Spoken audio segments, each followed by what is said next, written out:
Ladies and gentlemen, welcome to It's Rainmaking Time. This is Kim Greenhouse. It gives me great pleasure to welcome our guest today, Raymon Grace, the author of The Future is Yours, Do Something About It, Techniques That Work for Me, Seasons of April, How to Help Your Kids Succeed, and many, many more books. He is the founder of the Raymon Grace Foundation. He is internationally known as one of the most consummate dowsers in the world, who teaches people not only about dowsing, how to clean water, how to empower their lives, how to get away from being victims. He's been invited to speak all over the world and all over the United States. He even has taught how to reduce violence in schools, eliminate abuse of women and children, as well as physical and mental benefits for individuals. He's a beloved man, and we welcome him to It's Rainmaking Time. Good morning, Raymon Grace. Good morning, and thank you for the opportunity to be on your show. I'm so excited to have you here. You know, dowsing is becoming more popular, even though there tends to be a great mystery about it. But you take a lot of the mystery away by making it very simply understood. And I was wondering if you could share with the audience how you translate dowsing. Well, I don't think I can do any better than my old friend Walt Woods said. Dowsing is simply mother's intuition with a readout device. I use a 45 caliber bullet on a chain for a pendulum, and I'm probably one of the few people in the world that does something like that. We actually make them because when people see mine, they want some. But anyway, it doesn't really matter what you use for a pendulum, and well, I don't really know why it works. It just does. Way I would describe it is that dowsing tells you what you already know intuitively, but you don't really believe you know it. So if a pendulum will move without any muscular effort on your part and give you a yes or a no, or if you're using a chart, give you a numerical value of something, such as food or drink, then there's got to be something here more than the five senses. There's got to be something more here than what we might call conventional wisdom. So is it a mystery? Well, I don't know. Maybe in a way, everything is a mystery. I guess the flowers blooming are a mystery in a way. So it's a tool. Dowsing is not a cure to everything. It is simply a tool that, in my opinion, the way I describe it, it helps stack the deck of life in your favor. So if a person is, let's say a competent dowser, is looking for a place to drill a well, and he finds a spot, and a well is dug there, and a vein of water is found, producing the foretold gallons per minute at the foretold depth, and this is done repeatedly over many years. There's got to be something a little bit extra here, and many dowsers have that kind of success. I am not a water dowser. As a matter of fact, I've probably never found over half a dozen wells in my entire life, because people don't ask me to do that very much. What people ask me to do is find things within their body, help their home life, help their job opportunities, clean up schools, clean up energy, basically change energy. So right here are the three principles upon which all my work is based. Number one, all things are composed of energy, and the intelligent human mind has the ability to direct energy. Principle number two, energy is impressed upon matter. And principle number three, energy follows thought. I want to talk a little bit about the concept and the reality of changing energy, because I think that for some people who are very left-brained, very logical, it sounds way out. What do you mean by change energy? Okay, let's start at the very basics here. There was an old Apache Indian medicine man that a fellow by the name of Tom Brown wrote about in his books. Tom Brown is, in my opinion, the world's foremost survivalist, and I took some shaman training from him. And this old man, who was born in the mid-1870s, had a saying that went something like this. He referred to the energy that moves in all things. Well, I pondered that for a number of years, not fully understanding what it meant. And one day I received a phone call from a friend who said, I want to tell you what the scientists have discovered. Now, everyone, or most everyone, has seen a drawing of an atom. It has a nucleus, it has protons and electrons revolving around the nucleus. And he said, what these scientists have found is this space, which is vast in comparison to the size of the protons and neutrons and electrons. He said, this space is not empty. And the scientists have discovered this. They have found that it contains energy. And I'm thinking, okay, that's what that old Indian medicine man knew. Science has finally caught up with him. So I pulled out a pendulum to dowse this matter and see if I could get some more information about it. So my first question was, does the dowsing system, I usually refer to it that way, sometimes I refer to it as the spirit world, and I think both are interchangeable. Does the dowsing system understand the atom? And I got a yes on that. Is there energy within the space of the atom between protons and electrons? Yes. Does this energy have intelligence? Yes. Does this intelligent energy respond to human thought? Yes. Well, everything that exists within our world, our physical bodies, the food we eat, the water we drink, the earth on which we live, is composed of atoms. Therefore, this intelligent energy would be in everything that exists. If it is in everything, it would of necessity be everywhere. If it is everywhere, then there is nowhere that it isn't. And for any Bible scholars out there, that's the definition of God. But bottom line, it responds to human thought. Clear. So now, with respect to changing energy, let's take some applications in which you would be called upon to change the energy in something or somewhere. So the audience has some specific applications. Okay, fine. I am friends with a Canadian Mountie, and this person was working, and I'll be just a little bit vague on this. That's fine. So as not to identify the person. But this person was working in an Eskimo village up near the Arctic Circle, and the crime there was just rampant, violent crime. And this person, well, they only had one assistant, and backup had to be flown in an hour and a half away, weather permitting. And this person said, I'm actually afraid to go to work every day. I took this village, whom the Mountie was the only person I knew there, and I started cleaning up the energy. Now, I can expand on that in just a few moments. But I started cleaning up the energy in this village. That was in September, I believe, of 2003, if I remember correctly. It may have been later than that. Timing isn't important. By January, I received a very nice, detailed letter of how the violent crime had dropped to zero. Now, I received this morning an email from a school administrator, and I won't give the location, but he gave me some figures on this. I don't recall them exactly, but last year, before we implemented this energy work on his school, there were something like 1,200 and some, I think they refer to this as referrals to the office. That is, kids misbehaving for one reason or another, get sent to the office. After we cleaned up his school this year, there were a little over 200 referrals. And he is very delighted and wants to continue to work on it. As a matter of fact, the letter he sent me this morning will be in my newsletter that I send out, probably either in April or June. And if anybody out there wants to get our newsletter, just go to our site, raymondgrace.us, and sign yourself up for free. There's no obligation at all. So my name is spelled Raymon. There's no D on it. RaymonGrace.us. And we're glad to share this information with anyone that wants it. We are currently reaching 55 countries with this information. Now, with respect to the cleaning up the energy, that's a very good application. Some people listening are going to be saying to themselves, what does the guy do? What is he doing to affect that? And do we have access to it? So first, what are you doing? Well, yes, ma'am. I can briefly describe it on here. It is basically intent with the power of a focused mind.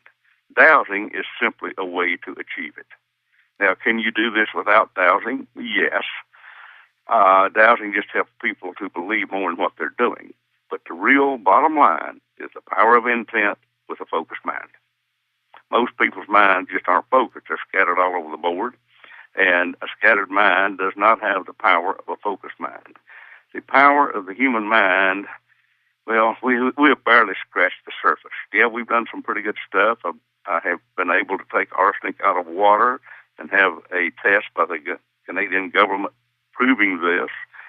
We have been able to lower violence and bring about more peaceful working conditions in schools and more peaceful conditions in homes, offices. We know the stuff works. Now, there are exceptions to probably everything except the law of gravity. So what I'm telling you is true most of the time, but I don't recall really seeing anywhere that this wouldn't work. Now, right here is the key to it that a lot of folks miss. For some reason, we seem to need a person physically on location requesting help. What I'm saying is, if we got anybody out there thinking, well, why don't he just spin this pendulum around and clean up the world? It just don't work like that, folks. You've got to have somebody physically on location willing to make a change. And whenever I was working with the Eskimo village up there, I had not only the support, but the request of the Canadian Mountie who wanted to improve conditions. So in this request for help, is the intent for a manifestation or a state change in something, correct? And through that intent, you're called upon. So isn't that underlying the request? The intent for a change and the intent to be part of it, correct? Please correct me if I'm wrong, but what, as I understand it, you're saying is that someone has to ask for help, and I'm combining very intent with mine, or if I missed the point here. Well, at least to have the intent to have something changed. Oh, yes. For the better. I think we're saying the same thing with them. Right. So they've called upon you. There's already the intent. There's the inherent receptivity to what you're doing for something to happen, even if they don't understand what you're doing. Correct? Oh, they don't have to understand it. Okay. All they have to do is desire something to happen. Most of the people I work with do not understand it. It's helpful if they do, but the fact is most of them don't. Are you a shaman, if you will? I have no titles whatsoever. I have no letters after my name. I'm just a mountain man that learned how to move energy. I hear what you're saying about you don't need the credential necessarily or a title, but do you have capability like that of a shaman? Well, I never make claims on anything. I can tell what we did, but I will say this. I did take some shaman training once upon a time, and I have been friends with a number of what I refer to as Indian medicine people, both in U.S. and Canada. So do they consider me one of them? Well, yes, the ones I was friends with did. Okay. So there's definitely influences that way. Can we speak a little bit about cleaning the arsenic out of the water? Now, yes, ma'am. I'll be glad to do that. Yeah. What's the science and technology associated with that, since you're not doing it in an ordinary way or a way that most people would comprehend? Well, I am. Back in July of 2002, my friend and I were traveling across Canada, and a lot of folks knew about us and would invite us to stop and spend the night with them if we were in their area. And we accepted these invitations as long as it was fairly convenient. And one person right outside of Saskatoon, Saskatchewan, asked if we would come by and spend the night. So we happened to come there at about the appropriate time. And after dinner that evening, he said, I wonder if you could help me with the water in my well. And I said, well, I would if I could. What's the problem? He said, well, it's full of arsenic. He said it is, according to scientific test, it is dangerously full of arsenic.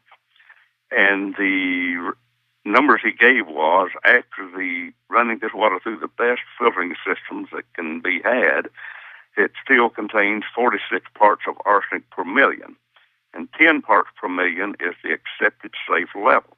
I said, well, how much is in the unfiltered water? And he said, we didn't even bother to test it. It's loaded with it. Well, this was a well that was capped off. Normally, I would have energized some water in a glass and poured it down the well. That's the standard way of doing it, but we couldn't do that. So I said, well, I will work on it the best I can. Let me know whenever you have it tested again. About 2 months later, I received a very enthusiastic phone call. He said, you've just taken 90% of the arsenic out of the water. I said, okay, fine. Have it tested again sometime later and let me know again. A year later, it was tested by the Canadian government, and they could barely find a trace of arsenic. So where did it go?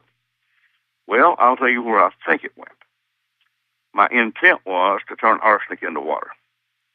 There is a term I use, and I call it scramble the frequency.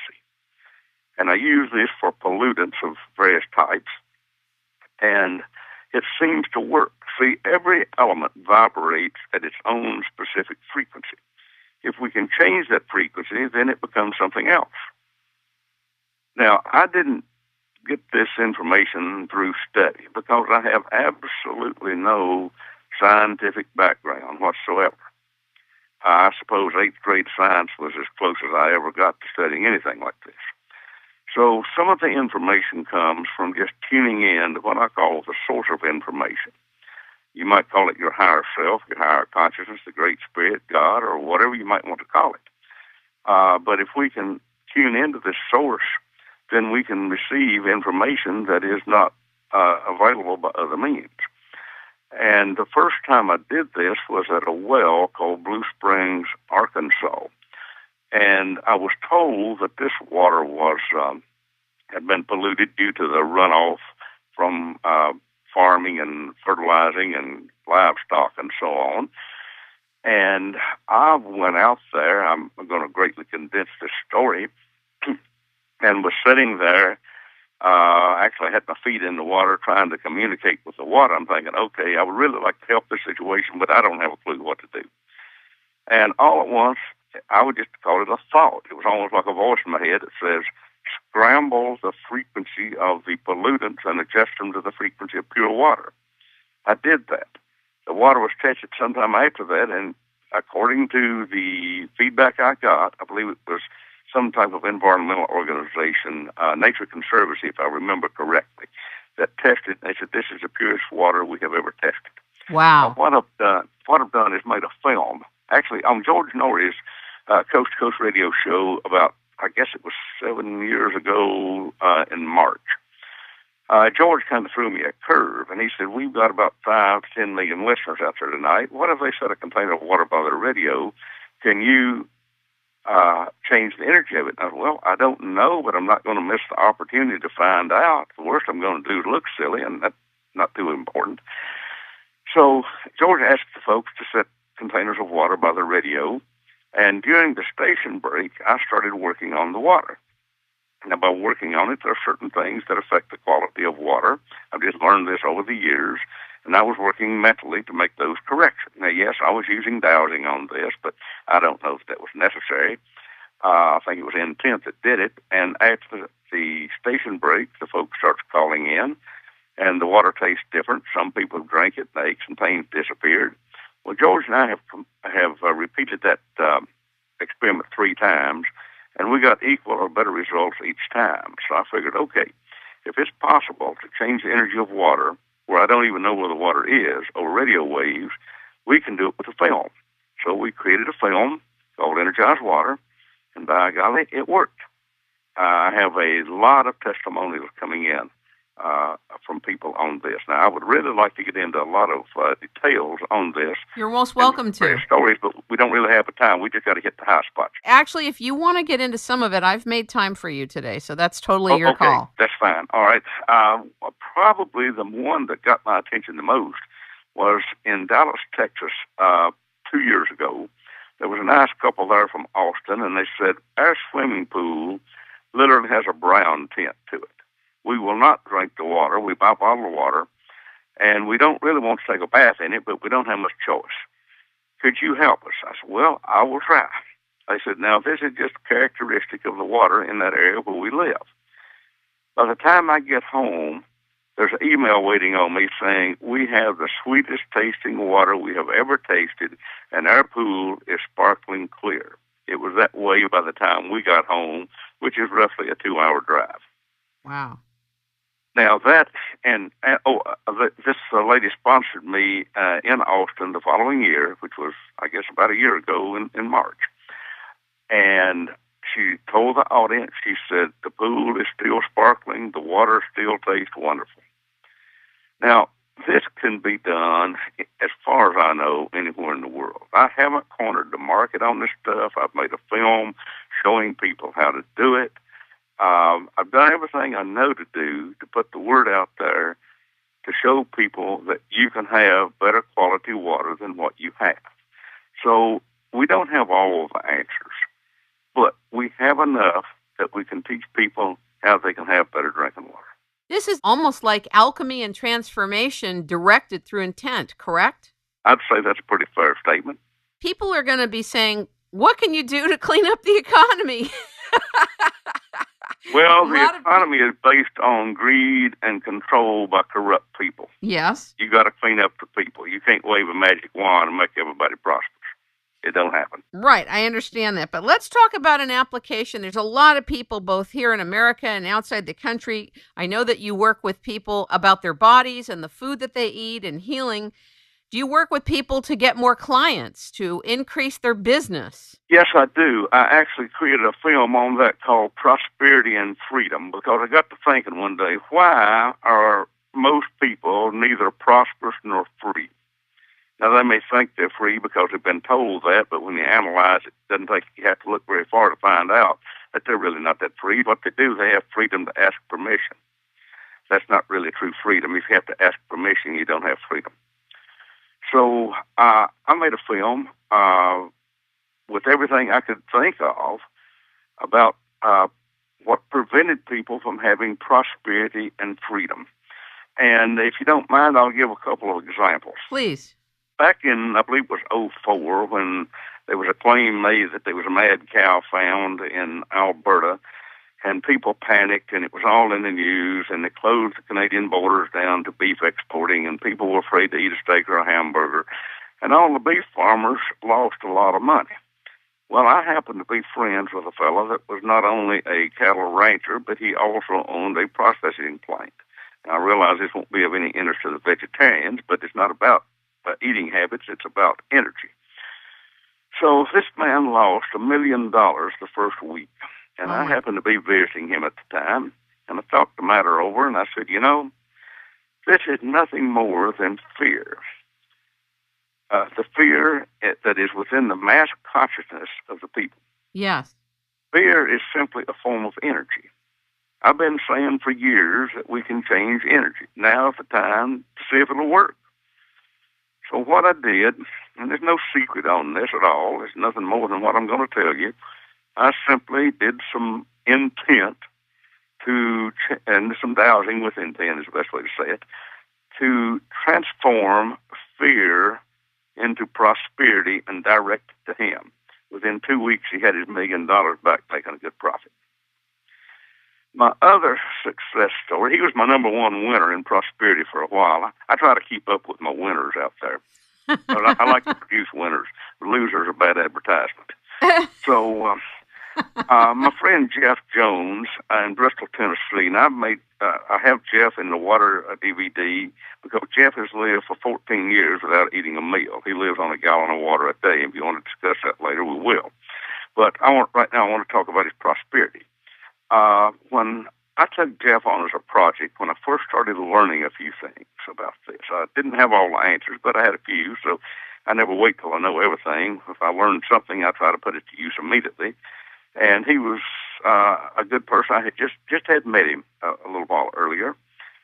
And to sum it up, and Jeff tells these stories himself whenever he's with me, and he also tells this on the film Prosperity and Freedom. But he was something like $400 in debt due to the being in business with the wrong person and the other person bailing out on him. And this is what I admired about him. He had too much integrity to take bankruptcy. He said, one way or the other, I'm going to pay this off by myself. He was how much in debt? About 400,000. 400,000. And at the time, his income was somewhere between $8,000 and $12,000 a year. Got it. Simple math tells you that one isn't going to get paid off. I took Jeff on as a project. Last year, he called me one morning and said, I just wanted to tell you how much I appreciate you helping me. You know what kind of shape I was in then. He said, I just thought I'd tell you that this week I got contracts for $12 million. Wow. 3 weeks ago, he and I went down near Knoxville, Tennessee one day, and he said, just thought you might want to know I got contracts for $2 million this week. This is a man that was that far in debt, making not even hardly enough to live on, that came that far. I love stories like that. What do you attribute it to? Changing energy. There's nothing else to attribute it to.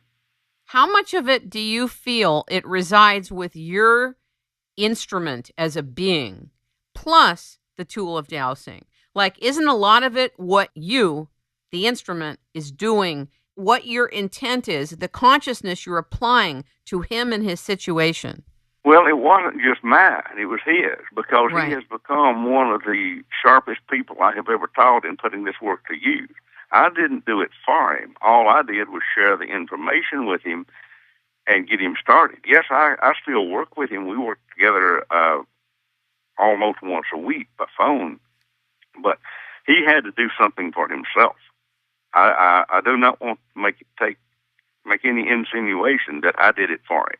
All I did was share information. He was smart enough to take it and run with it. So did he do this also through dowsing as well? Jeff doesn't even douse. He uses his mind. He just pretends he has a pendulum, and he pretends he has a chart, and pretends he knows where it swings.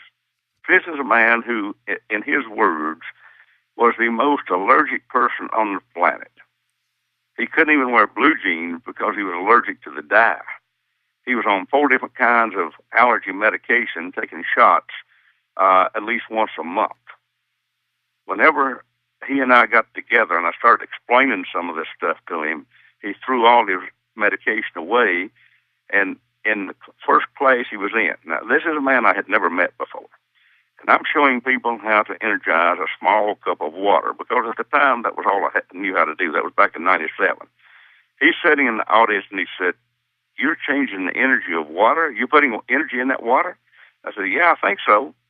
"Well, if you're putting energy in it, then can I put vitamins and minerals in it?" And I said, "I don't know of any reason you can't."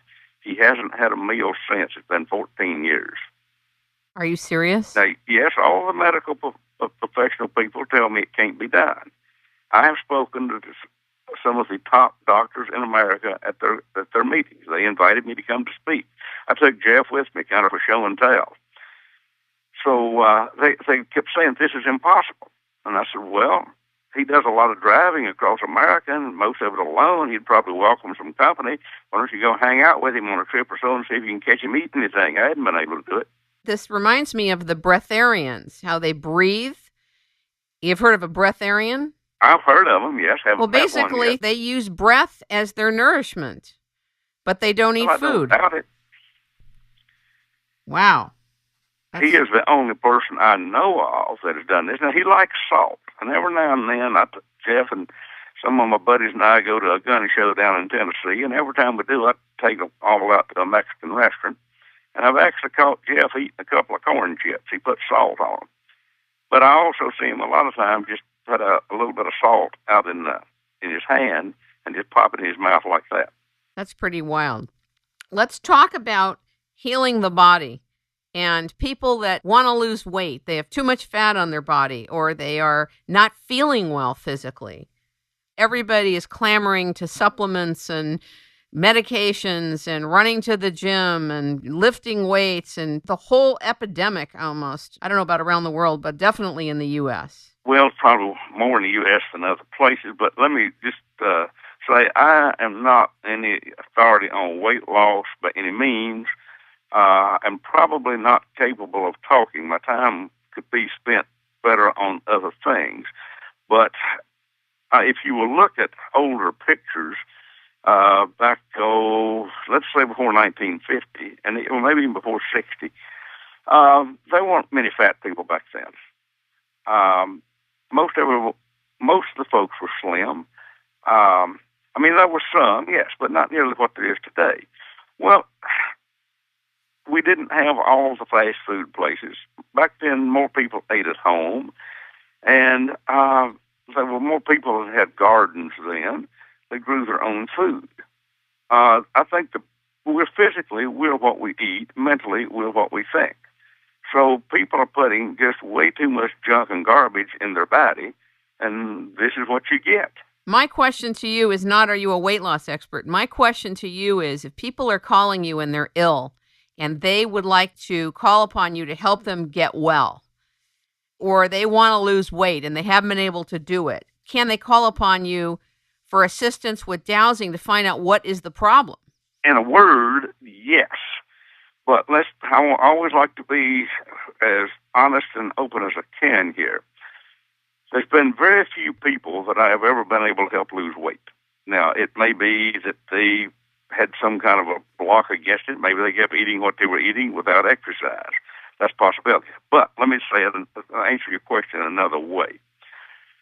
Can we help people be healthier with these methods? Well, I believe that. I'm older than dirt, and I have the last time I took anything, I think I had aspirin about 37 years ago.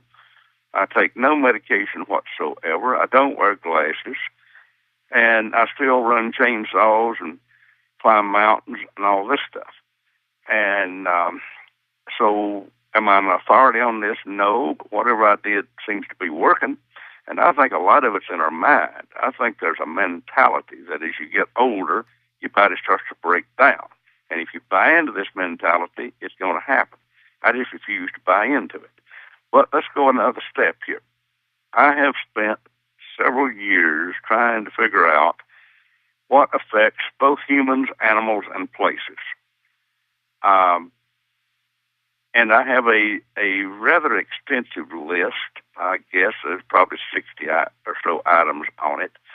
And when I'm working with a client on the phone, I simply just go through this list and find out if it's affecting these people. If it is, I change it, and I tell them how to help themselves so they don't have to contact me again. I'm really not looking for repeat clients. I like to help people help themselves. I work differently than most anybody else in this business. And what I call it is self-empowerment. So I'm not in the guru business by any means. I'm in the self-empowerment business. I like to help people to take control of their life. Now, let me just hit some spots here among the more common things that I find. And the next two newsletters that I'm writing are based at least partially on this. And so many people work in what I call an energetic disaster. They send their kids into energetic disasters called schools. Well, if the folks don't understand energy, and most folks don't, I'm not beating them down, I'm just stating the fact. I didn't understand it either. But across America, and I check this out about every week, wherever I am, doing a class, talking to people, I'll say, how many of you folks got kids in school? And when the hands goes up, I start checking out the energy of the schools. Well, most of them are in very low energetic environments. Definitely. This will affect the energy of a human body. That's the first thing I would say is people are putting their body in a low energy environment. I made a film. I made 30 films, and I kept 6 of them for myself. I donated the other 24 as a fundraiser to the foundation, and they can be found on the foundation site, which is RaymondGraceFoundation.org. But one was called Energetic Epidemics.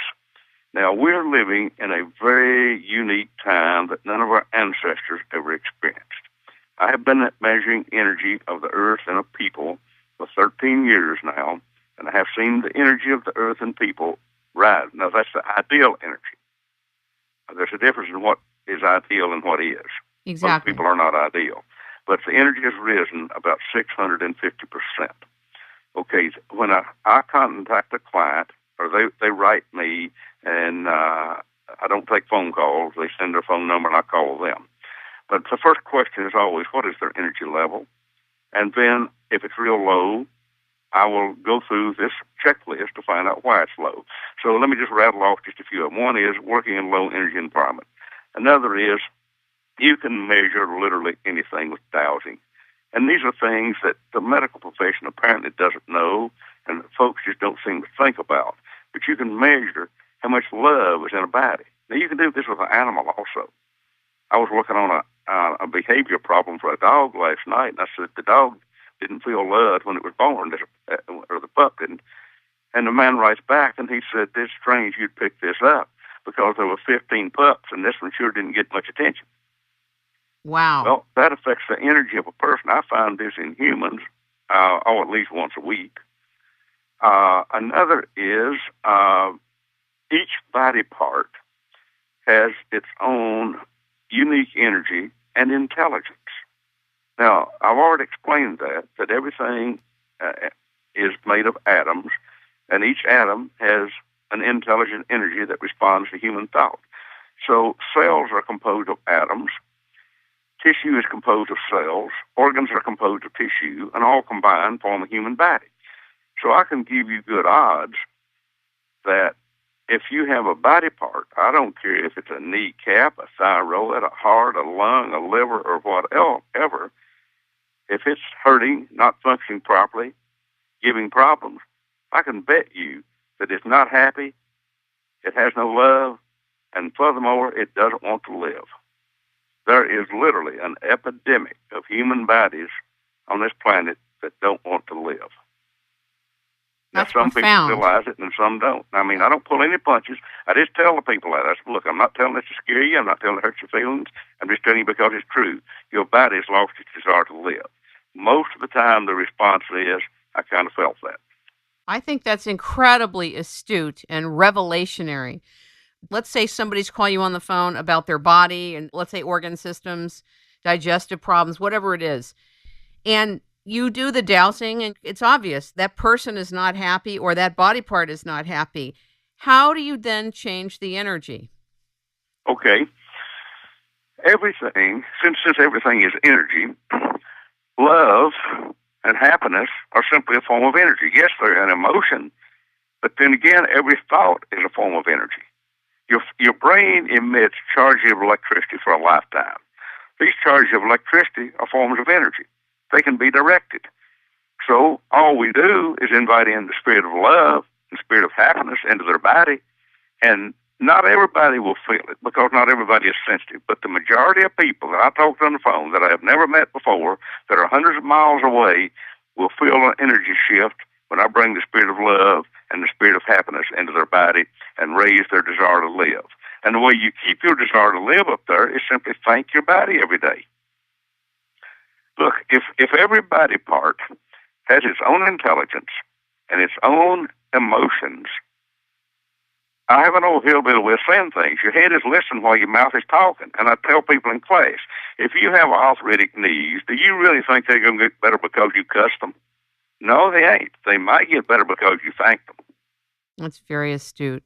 Very, very astute. I have a feeling I know what you're going to say about this, but I'm going to ask you anyway for the audience. What percentage would you say is belief in the way of what can manifest with most people you meet? You mean to what degree does belief play in healing? In healing and in manifesting. I won't say a total 100% on their part. And the only reason I'm not saying it's a full 100% on their part is because if last week I received a email from someone I know up in Canada who had a little granddaughter just a few days old that had to rush to the hospital, and after the assessment at the hospital, they were going to keep her there for several days for some extensive treatment. They sent her home the next morning, said there was no reason to keep her. That little kid didn't call me. She didn't know me. She was less than a week old, but it worked. Now, was it belief on her part? No, I don't think so. Was it intent on my part? Yes, but probably also on her parents and grandparents who contacted me.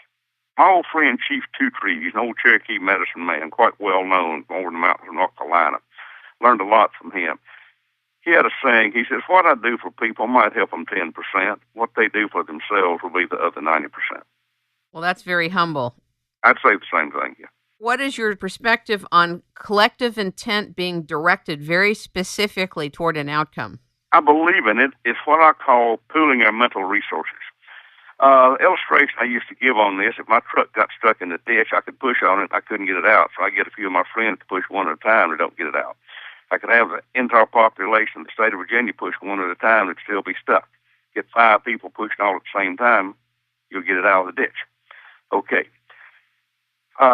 Some fellow that they call Jesus said about the same thing one time, where 2 or 3 gather together. Thy will be done. Basically, you can accomplish more. So, yes, I greatly believe in this. Right here is the problem as I see it, and this is why I don't do it, and that is you have people pushing in opposite directions too much. Right. If I'm working on something, I have about 3 people that I work with. Sometimes if they're visiting me at my house, and we work on some things. Other times it's one person on the phone, but most of the time it's just by myself. Now, do I appreciate these people? I certainly do, because I can trust them that we are focusing in the same direction. If you've got a classroom full of people and ask me to work on something, I won't do it. Why? Because you'll always have somebody jump up and say, yes, but what about this? And I won't even fool with it. I just say, no, I'll do it alone. So if you've got everybody pushing in the same direction, the power of focused intent of the masses is extremely powerful. Matter of fact, you could change the world tomorrow if everybody had the same focus at the same time. I've always felt that. And I always felt that businesses were animate. They were alive and had consciousness. But they were not treated as if they were alive and had consciousness, that all matter has consciousness and energy. Well, it does. It really does.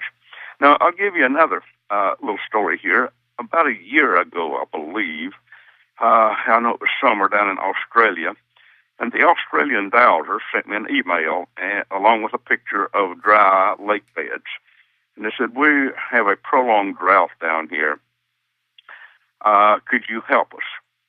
And all I wrote back was, invite in the spirit of the rain and thank the nature spirits, and I will go along and help you do this. It started raining within a few days, filled the lakes up. That's the real rainmaking.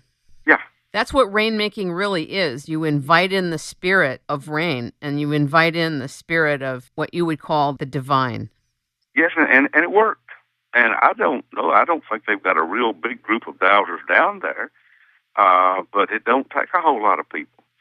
This old Indian I quoted a while ago, this old Apache, he made a statement one time that really caught my attention. He said, one person can change the direction of mass consciousness. I volunteered for the job. I'll bet you there's more than you. A lot more than you, but they may not know what they're doing. Well, that's why I send out a very simple, written, blunt newsletter to anybody that wants it for free. There's no hype in it. It's just real simple. I write just the way I talk. And what I'm really trying to do is wake people up to their potential. That's it in a nutshell. What are your biggest challenges today? The biggest problem I have in teaching classes is to convince people that they can do it. I don't have any problem convincing them that I've done this stuff. I can tell them stories all day long. And they'll believe me. Then they want me to do it for them. That's not the game. What I want to do is convince them that they can do it. See, I try not to have any kind of an ego. Maybe I do, but I try not to. I don't want a following. I'm nobody's guru. I don't want any titles. I just want people to get their head out of the sand and do something. And I said that as politely as I could. So what do you think is the barrier, based on your experience now, of people not being able to have the inner confidence that they can do what you do? 2 things, public education and religion. Talk about it. Because from the first day you went to school, and I say this in class, and the first day you went to church, there's something you learned and you were taught it well. But you never knew you were being taught that And the truth is, most of the people teaching you didn't realize they were teaching it to you. But what you were taught was you have no personal power. You have to ask someone else for permission for everything you do. They took the power away from them whenever they believed in that. I don't believe in it. Now, that's at a schooling level, correct? It's like a meta understanding, the meta message. Is you have to ask permission for everything. Is that what you're talking about from a student perspective? Well, you use a different terminology here that I'm not sure I understand. What I'm saying is I've talked to a lot of very good people, and we'll get into some of these little deeper subjects. Well, and I'll say, well, what do you think about this? Well, I don't know. I'll have to ask my minister. There's no reason to continue the conversation, because if they can't think for themselves, there's no point in talking to them. If they have to ask somebody else what they believe, okay. The whole system is run like this. The government's run like this. Definitely. You've always got to ask someone else for what you do. Well, see, this is a blessing of dowsing. Number one, you don't leave any tracks. Number two, nobody can prove you did it.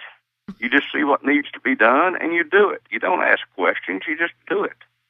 Well, you're definitely asking questions in the dowsing. It's just that you're self-reliant. Yeah, but you're not asking for public opinion or approval. You don't need to buy a permit. Right. I get it. If you got a dangerous person like a pedophile in the community, you don't necessarily form a committee to see what to do about this. The number one thing you do is you find out if they're possessed and you depossess them. I have got a good track record that I'm really proud of on stopping serial killers and serial rapists. Talk about it. Talk about it to us. Well, okay. Goes back to about '02, Tucson, Arizona. Some lady comes up to me in class and hands me a newspaper clipping that there is a serial rapist on the University of Arizona with 13 known victims. She wants to know if I'll do something about it. I said, yeah, but you owe me for it. I said, you owe me an email when you find out if anything happens or if nothing happens. I always want feedback, good, bad, or indifferent. That's how we learn. It takes 4 months before I ever get an email. There have been no further instances of this nature on the campus. I'm talking to the Tucson Dowsers 5 years later.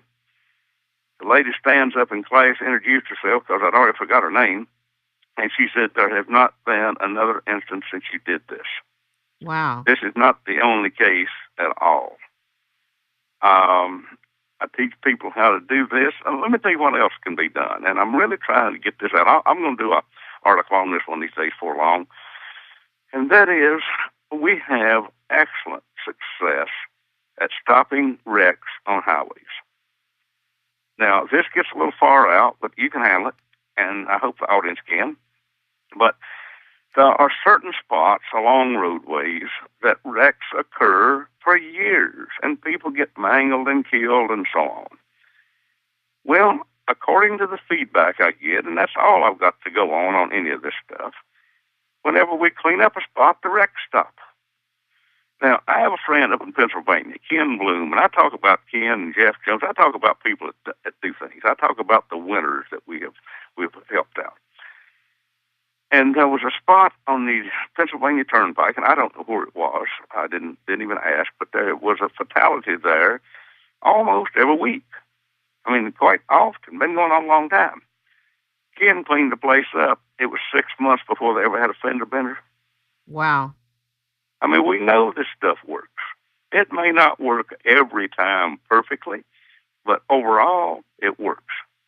Sometimes people are saying, well, how do you know it's going to work? Well, I can't prove anything is going to happen.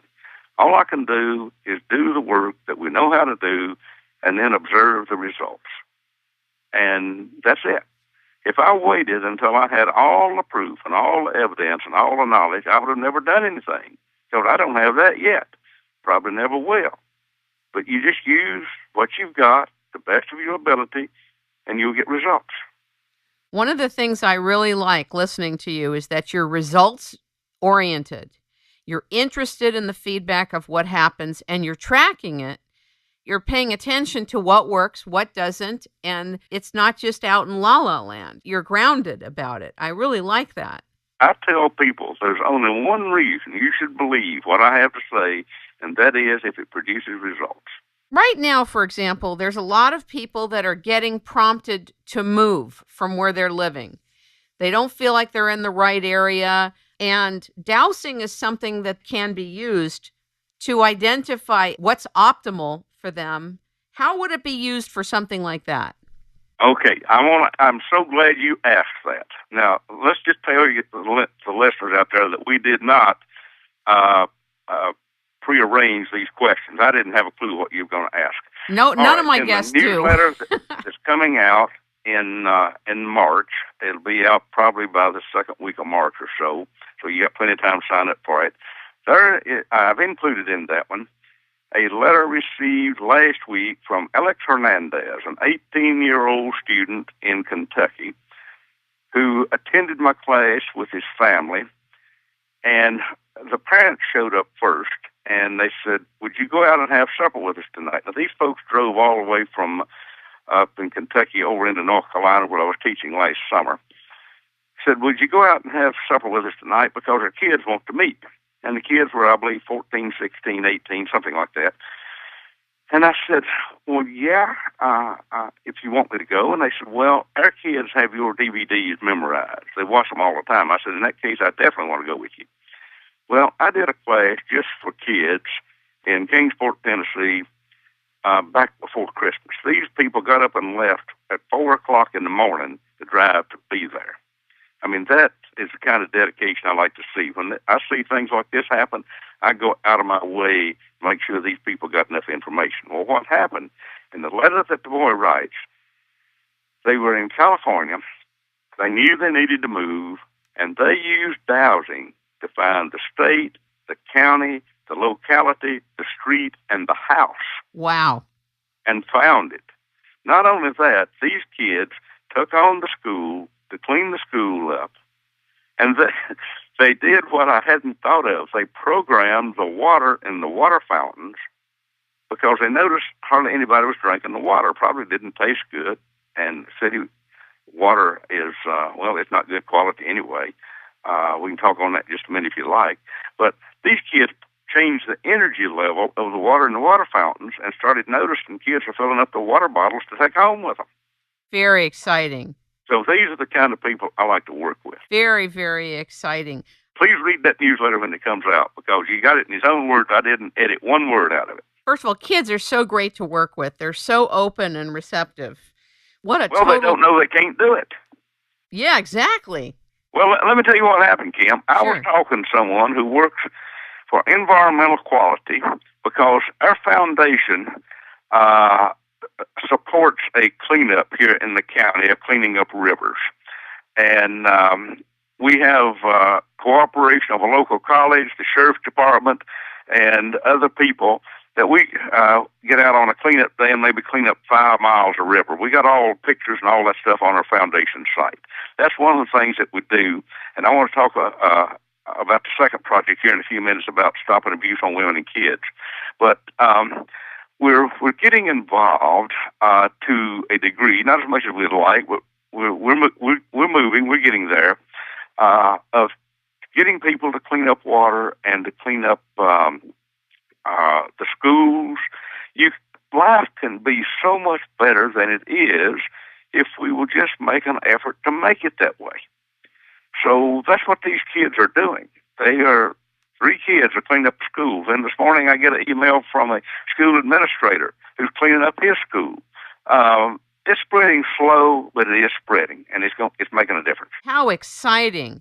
I want to go back to the application the kids were dowsing about where they would be living in terms of the county, the state, and even the house. Talk us through a mini application of that. If somebody has a pendulum, what are the kinds of questions they're asking? Give a flavor for it. I don't know exactly what they did, so I'm just going to have to give you an opinion. Yeah, well, I mean, it would be something from your experience. Okay. I think what they did, they probably laid out a map of the United States and probably pointed their finger at each state, and it would ask the question, what is the result of us living here in this state? And by asking the result of, you will get an answer on a percentage scale of 0 to 100%. So apparently Kentucky got 100%. And I don't know which county they lived in, but they probably went through each county checking it out.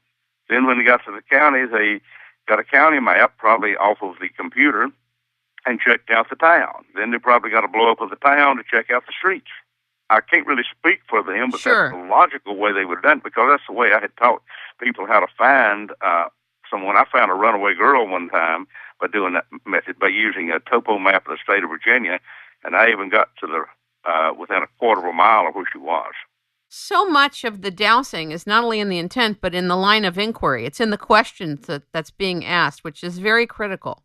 Oh, yeah, you got to ask the right question to get the right answer. And it has to be worded very specifically, seems like. Now, for any people out there already started dowsing, you might want to do this. When you ask the question, then you might want to ask, have I worded this question properly, and does my dowsing system understand my intent? That's fantastic. Do you ever ask, am I allowed to know this information? Occasionally, I will get something blocked that this information is not available for whatever reason. And frankly, I can't elaborate on that because I don't know why that is, but it does happen. I also want to be very clear. I have not been right all the time.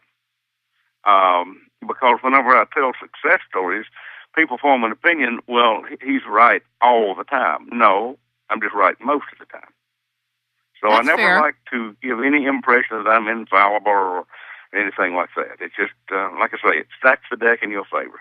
What makes you use a bullet as part of your dowsing device? I just like bullets. I mean, people ask me, why do you wear a gun when you go to town? Because I can. Because it's a symbol of freedom. American Revolution would have never taken place with gun control. So I believe in freedom more than I believe in everything else put together. So, I write newsletters on this every now and then, and when I do, I invariably have people write and say, take us off your mailing list. Quite frankly, that's the way I clean my mailing list. Understood. Look, I'm the only metaphysical speaker, if I could be called that. That's a general term that I don't even claim to be, but I speak at a lot of metaphysical gatherings over the years and dowsing conferences. I'm the only person that's written a book and put his picture on the front page wearing a .357 Magnum. You have a great sense of humor. You had me laughing when I was listening to What You See Is What You Get, the Coptic Conference in Johnson City, Tennessee. If you're laughing, you're learning. Oh, my God, you are funny. You were talking about people being victims. It was the part when you talked about one of the things that's a very clear message when you walk around with your gun is that you're not a victim. That's right. People are really nicer to you when you wear a gun. Can I tell you, that broke me up. Oh, my God, that was funny. That was very, very funny. Let's talk about how you're helping abused people. Talk a little bit about that. Okay, I'll be glad to. But before I do, I want to tell the folks you can get a longer version of what I'm going to say here for free at your convenience by going to RaymondGraceFoundation.org, click on What We Do, and there will be an 8-segment video come up called Blueprint for Freedom. Now, this is why I made that film. In a class a few years back, there was a lady that made a statement, my brother needs to talk to you. And I said, why?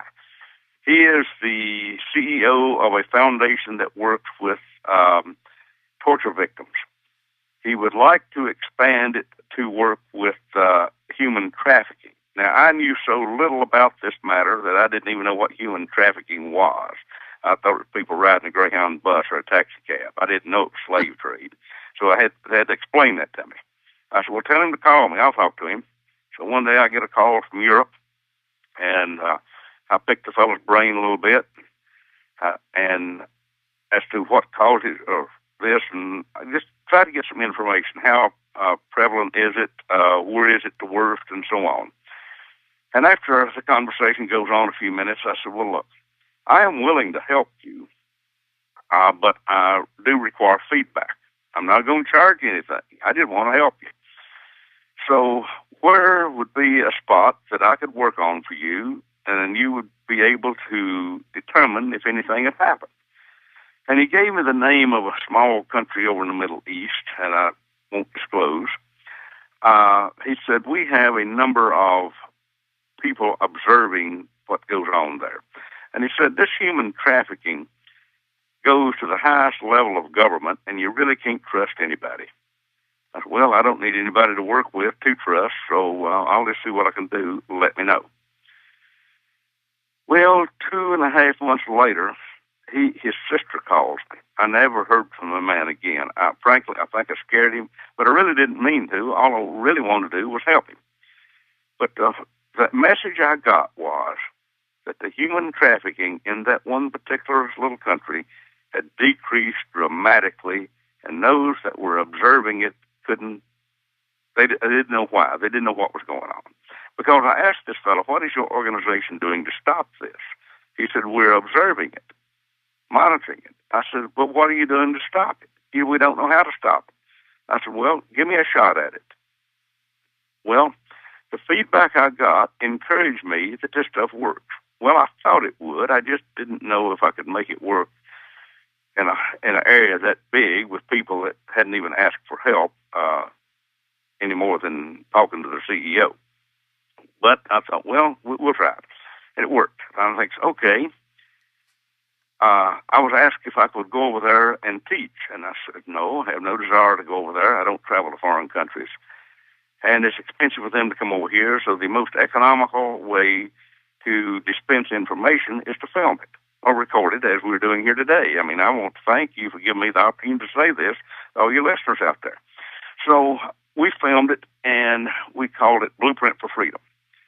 Well, we filmed it, edited it, produced it, and had it in 10 countries in 3 days, and I spent less than $1,000. That's how time and money efficient that our foundation works. You know why? Because we don't have a committee. So we want to do something, we just do it.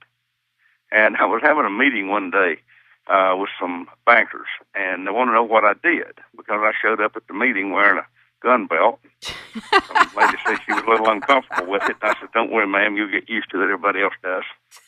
So they asked me, what do you do? And I told them basically what I just told you. I make films, I write books, I talk to anybody that'll listen. And they said, how did you do that? And I said, the same way God created the earth in 6 days and rested on the seventh. I don't have a committee. They said, well, who did you ask? I said, ask. I didn't need to ask anybody. They said, how big a crew did you have? I said, 2. Had a girl to do the filming for me, my friend Faye Henry. She does the editing and the production and gets it out there. I did the talking. I don't need anybody else. They couldn't quite comprehend it. It's a simplicity that people can't comprehend. The world's been too complicated. Anyway, I sold enough of the physical DVDs to actually make a profit on doing the film. So now we've been able to put it out there to 52 countries and actually made a profit selling DVDs, which we can use to do other stuff like buy pizzas for all the college kids that comes out to clean up a river one day and thank them for coming out there. And we just do simple stuff, but and we don't spend much money. We spend sometimes on things, but generally speaking, we work very money and time efficiently. I realized then that most people were like myself, didn't know what human trafficking was, and they certainly weren't involved in it, and they didn't know anybody that was, so they wouldn't be interested in that.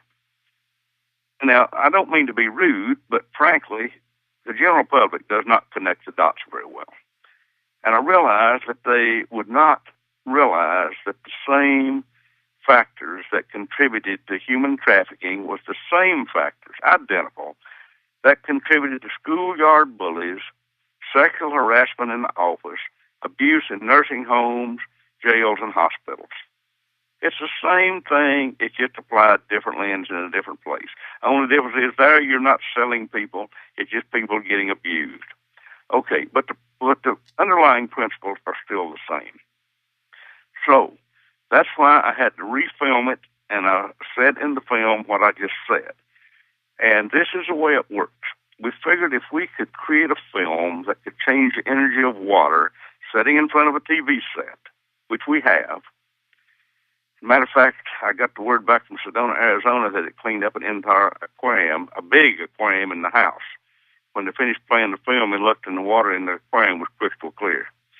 And we've had that thing happened a few times before. But if we could create a film to do that, we can create a film that will change the energy anywhere on planet Earth. Here is the critical factor. The person watching the film has to have the mentality and the intent to direct the energy that I am producing to wherever they want it to go. Now, all you listeners out there, you can do this. And it's not going to cost you any money. You don't have to tell anybody what you're doing.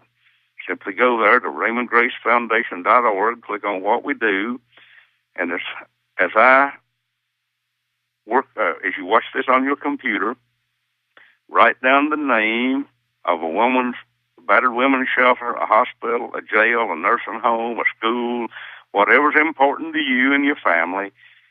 Put it in front of the computer, and all this is for is so your left brain will believe it's doing something. Do I need it? No, you do. So, have the intent that everything I'm doing in that film is being applied to your project. And that was our contribution to the world. That and cleaning up water. We don't have a shortage of information of how to solve these problems. We have a shortage of people willing to take the initiative to put these methods to use. Indeed. Can you speak a little bit about what you see is what you get? That's so important. The thing about it, Kim, I've never read my own books or watched my own films or listened to my own CDs. I don't really remember what I said. I remember one particular story, which I will gladly share with you, and that was the family that I took on to help. I was vaguely acquainted with this family of a man, woman, and two little girls, I think maybe 7, 8 years old, maybe younger. And I had been to their place one time, and they lived in an old rusty trailer, sitting under high-tension power lines with about $100 car, and they really had trouble putting food on the table. But they were good people. They were just dirt poor. Well, I like to help people that's willing to help themselves. So I was doing a class up near my place. These folks lived about 70 miles away, so I called them one day, and I said, I'd like to really offer you and your family something. I'll be glad to give you free tickets to the class. No obligation except one. You have to use what you learn to help your family. If you're willing to do this, you come on. We'll feed you. We'll give you a place to stay. We'll give you a class. Everything. No charge whatsoever. But you've got to use it to help your family. And if you're willing to do this, you're very welcome. If you're not, don't show up. It's not negotiable. I mean, diplomacy is not one of my faults. So, anyway, they showed up. And, yeah, we were glad to have them. Nice folks. And I ran into the man about 6 months later, and I happened to be in the town where they lived, and ran into him one day and said, I didn't ask him, how's the family? All I did was look him in the eye and say, are you making any money? Big grin come on his face. He said, I'm making more money than I ever made in my life. He said, opportunities open up that I did not have any idea existed. And I said, well, you were a good investment of my time. I'm really proud of you. I got invited to a place one time to talk to the homeless. And I will never do it again, but I want to do it one time to see if it would work. It didn't work, so I will not do it again. But anyway, in order to try to make a decent presentation and really help people, I called this lady and I said, I was down at your house for the New Year's party, and I noticed you don't live in the same place. You've got a very nice modular home. They were on 10 acres of land with a creek in the backyard, 2 cars, a horse in the corral for the kids to ride. I said, your living standards have been greatly upgraded. I want you to tell me how you did it. And they said, we followed your directions. I said, no, I want specifics because I'm going to be talking to some more down and out people, and I want to use you as an example, see if we can pick them up. So she said, well, the first thing I had to do, I had to realize I was not a victim. As long as I thought I was a victim, she said, I attracted everything that made me a victim. So that was the first thing I had to do, was get over being a victim. Basically get rid of a victim mentality, victim archetypes. She said, we didn't have any money, but we went car shopping anyway. That's we brilliant. Found the car. We couldn't even make a down payment on it. But the dealership sold it to us with no down payment at a monthly payment we could afford. Then we got another deal on another car. Then I think somebody had a horse they wanted to give away. And she said, do you know how much we pay for this place? I said, we just rent it, but you know what we pay for it? I said, well, no, I don't. But land around there probably runs $10,000 an acre, and you got 10 acres. She said, we pay $1 a year just to make it legal.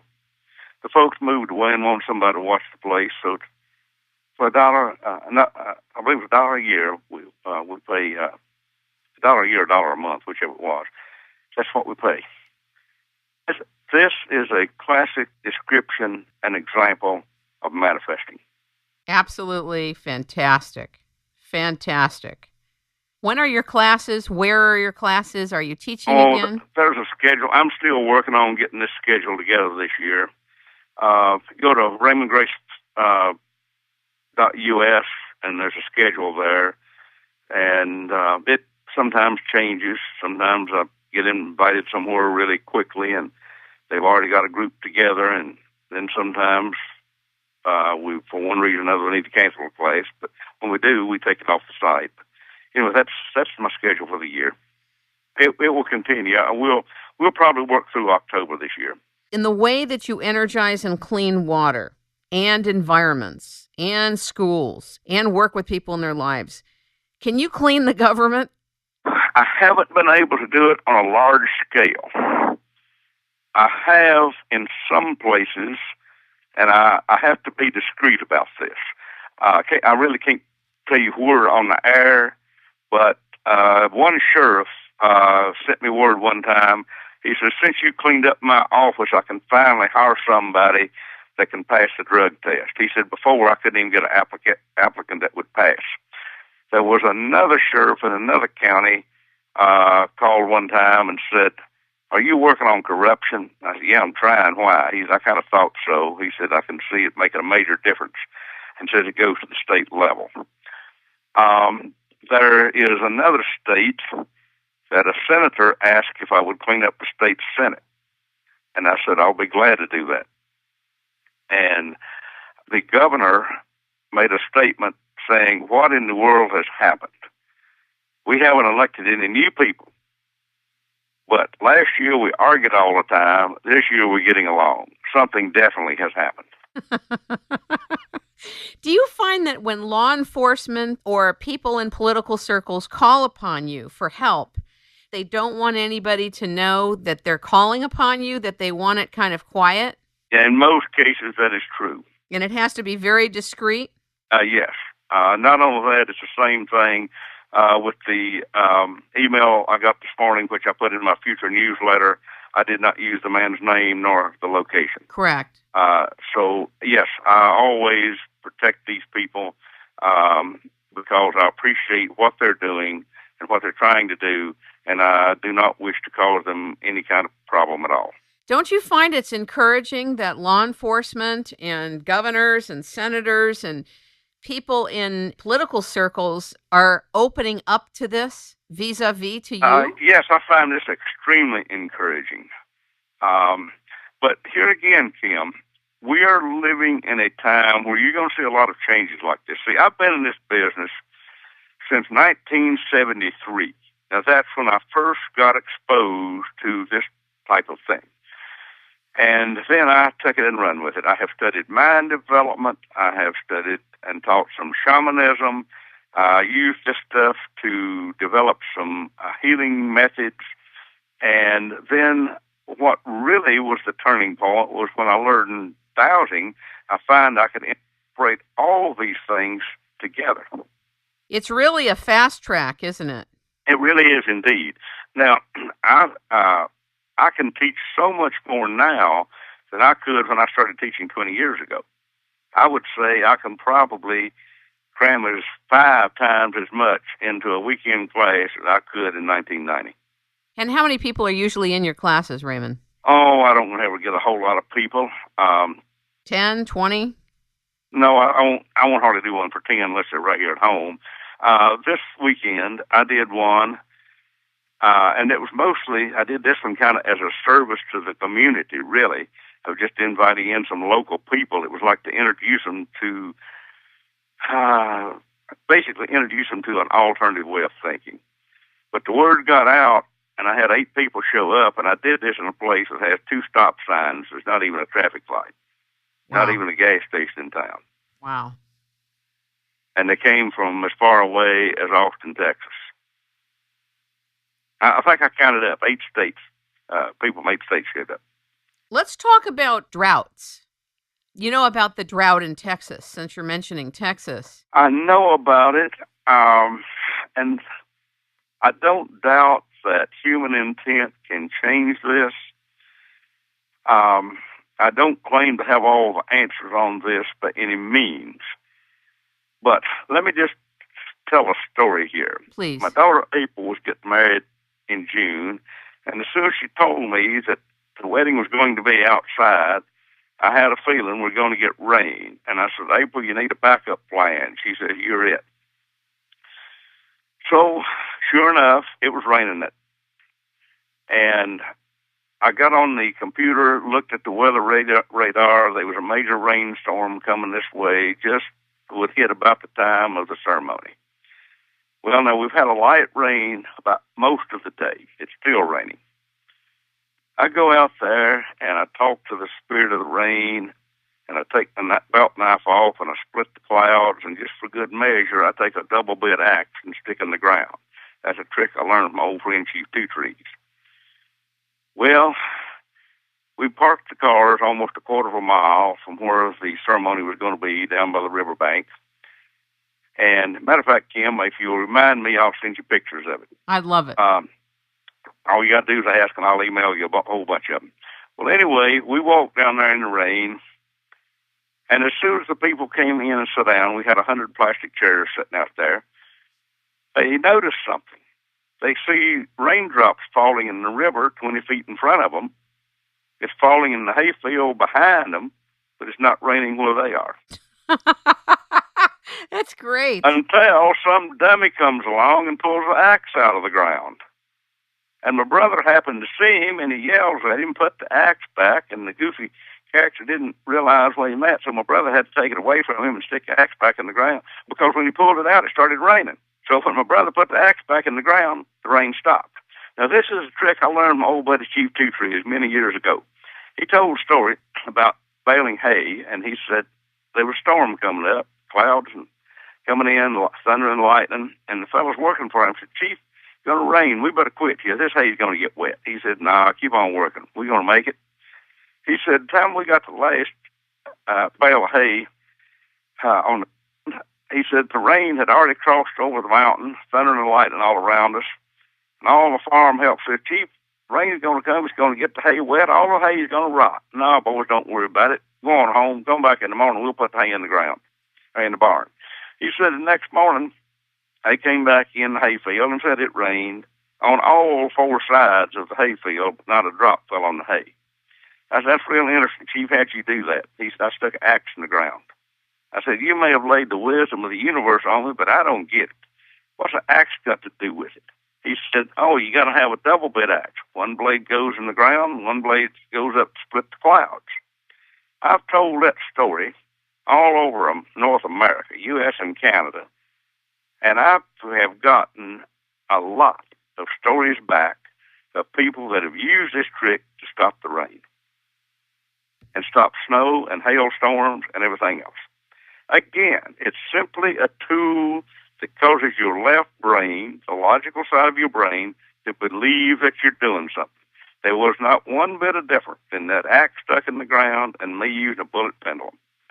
They're both just tools to increase our belief system. You know why you have ceremonies?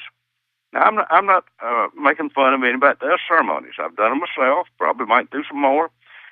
But no matter what kind of a ceremony it is, religious, Native American, whatever, the purpose of the ceremony is to focus your mind. If you can focus your mind, you don't need the ceremony. Isn't it also to call in the creative juices of the universe? Well, it probably is, and it works. Now, like I say, I'm not bad-mouthing this stuff at all. I'm just saying the power of a focused mind is really about all that's needed. Understood. Very, very interesting. So when you spoke to the person about calling upon the spirit of the rain. Talk more about that. Translate what you mean by the spirit of the rain. Okay, let's just start with water. Water has a spirit. Now, not all water that is wet has the spirit of water in it. This is why your city water has very low energy. And rain is simply water coming falling out of the sky instead of coming out of a kitchen faucet. The difference is the water falling out of the sky literally has a spirit. Everything does. The trees, the grass, the sky, and the water. Well, I found I could communicate with the spirit of water. Not only that, it seemed to be glad to communicate with me. And let me tell you how I learned this. I was teaching a class one time at Ozark Research Institute, just making a talk on water. And I told everybody, as I do in every class, that you folks bring some water, a bottle of water, into class, and I will show you how to energize it. Well, all the people had water with a red label on it. I won't give the names. That might not be a good idea. I do in my classes, but I won't here. And one person had a bottle with a blue label on it. Well, I didn't really pay any attention at the time, and I started through the short little process of showing them how to raise the energy of the water, and I realized that something is not right. I could just feel it. And there was a water technician sitting on the front seat. And when he had come in that day, he introduced himself and he said, "The reason I'm here is my wife came home yesterday telling me about a class she attended here and a bottle of unopened water." And he said, "I am a water technician, and I tested this water because I knew the brand and I knew that it had 8 grains of hardness per gallon. It was not perfectly pure." He said, "When I tested this water, it was perfectly pure. There was nothing in there." And he said, "I want to see what you're doing." So whenever I made a statement, "Hey, folks, there's something wrong. I can't raise the energy in that blue bottle back there," and he kind of grinned and nodded his head. I'm thinking, now he knows something I don't know. So I kind of tuned in to try to figure out what I could do. I'm standing up in front of 30 people, and I don't want to stand there looking silly because I'm trying to show them something. And all at once it occurred to me, that bottle does not have the spirit of water in it. And I said that. And again, he grinned and nodded his head. I said, and the reason it doesn't is because of the spirit of greed. Now, I learned it in less time than it took me to just tell you about it. What I found was that greed is simply an emotion. It is a form of energy, and we can remove it. So I took the spirit of greed out of it. How? Simply by intent. When I did that, I could invite in the spirit of the water, and the water would come in that bottle, and we could energize it then. So, most of the folks out there listening, get your water out of the kitchen sink. I can tell you, it's very low quality water. Definitely. Because it has the spirit of greed in it, plus it has chlorine and fluoride and God knows what all else in it. Exactly. Now, I'm no expert on this, but I have heard that Hitler put fluoride in the water in all the towns that he took over to make the people docile. Docile, yeah. So they wouldn't fight back. Well, we might need some people out there thinking about why do you have fluoride in your water. So anyway, we created what I call a mental water filter that can take actually all it does is just shows people how to put a mental filter on their water. Now that one is available on the foundation site. I just gave that one away. We've got one guy up in Connecticut that's been going through the community, talking to his neighbors, putting on a mental water filter. He plays that DVD and he directs it to their house. And it took the chlorine out of the water, and he's boggling their mind because there's nothing physical there that they can believe in. I mean, he's having a lot of fun with this. So, do I think anybody can do it? Well, not everybody has an equal belief system, and that's why we create films. We actually do lectures and do classes and so on to show people how to do things, but for those who just don't want to do it or think they can't learn or don't want to do it or are too lazy, we actually create films that does it for them. I want to talk about a very sensitive subject having to do with the spraying of our air. Do you know what I'm referring to? I know what you're referring to. I don't know much about it, Right, but except that I do believe that we as intelligent human beings have the ability to change the quality of air as we can change the quality of water. Okay, that's what I'm getting to. There's a very consistent, powerful, global, daily, multifaceted, multi-layered, networked spraying project that goes on to spray virulent chemicals into our air. It's getting on the food, it's getting on the land, it's getting in our water, people are breathing it, etc. So, with respect to this, in the meantime, can you suggest how we might use our focused intent to transmute that poisonous stuff into something else energetically? Well, ma'am, Kim, I don't really think there is a difference in doing that and what I did was taking arsenic out of water. Also, we received a water analysis report from a lady in Petaluma, California, who had her water tested before and after we worked on it, and we were able to remove, in the first 30 days, 50% of the pollutants, and in the following 30 days, 50% of that figure. Now, that was one of our earlier cases when we didn't know nearly as much about it as we do now. So, I can't tell you where this is because I don't know much about my own websites. I have 3 sites out there. The RaymondGrace.us, RaymondGraceProjects.com, and RaymondGraceFoundation.org. And this may be on the project site, but we have somewhere a CD of me energizing water, very briefly. And all I need to say here, I think, is the same principle can be done with air. But to answer your question, those listening right now, I use the term, and I just kind of borrowed it from scrambling TV channels. I figured if they can do it, I can do it with something else. So I scrambled the frequency of all of the chemical, biological, radiological pollutants and would turn it into pure air. Now, that's the terminology. And again, it's done with intent. I'm not going to tell anybody they have to use be a dowser to do this or have to use any instruments. I'm saying that these are good tools, but can you do it with your mind? Yes, I believe you can.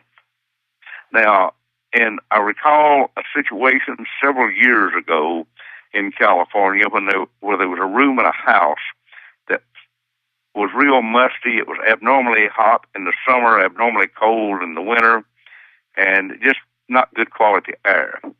I simply asked to scramble the frequency of the pollutants of the air in that room and give it the smell and feeling and qualities of fresh mountain air. And the next morning, that's exactly what it felt like. Did you speak that, or did you just intend and No, think ma'am, it? I just did it mentally. Wow. Again, it can all be summed up in one word, intent. Right. So the way to focus your intent is to reach a relaxed state of mind, and in order to keep it real simple and real brief, it's nothing more than daydreaming. We literally daydream in an alpha brain frequency, and the alpha brain frequency is where the power of intent is. There's not really any more that needs to be said on that. How do you get into alpha? Relax your body and think about something pleasant. I have a CD called Medicine Place that is based entirely on Native American philosophy, done with a drum. That will put you there. Okay. What do you think about the possibility that intent is an invisible muscle of consciousness that's always available to us, but we don't necessarily know it's there? Yes. See, according to my friend Ed Stillman out in Sedona, who done some brain frequency research, he found that dowsers simultaneously function in all brain frequencies, that is, beta, alpha, theta, and delta. So the more time that a person spends dowsing, the more time a person spends visualizing, the more time you're going to spend in the alpha frequency, or another way of saying it, you're adding power to your thoughts, and another way of saying it, you are on the same frequency as universal intelligence. It's all saying the same thing. Clear. clear. It's such a pleasure to have you on the show. Is there anything else you'd like to say, Raymond? Well, no, we covered quite a bit of stuff here this morning. I want to thank you for the opportunity to allow me to say it, and for the opportunity of just speaking to the audience out there. And I do have one parting message for the audience. Whether you think you can't or whether you think you can, you're right. The next one is, if you keep on doing what you're doing, you're going to keep on getting what you get. Raymon Grace, it's a pleasure to have you on the show. From the spirit of its rainmaking time and in the spirit of the rain, it's a real honor. Thank you so much for being with us. Thank you. Have a good day.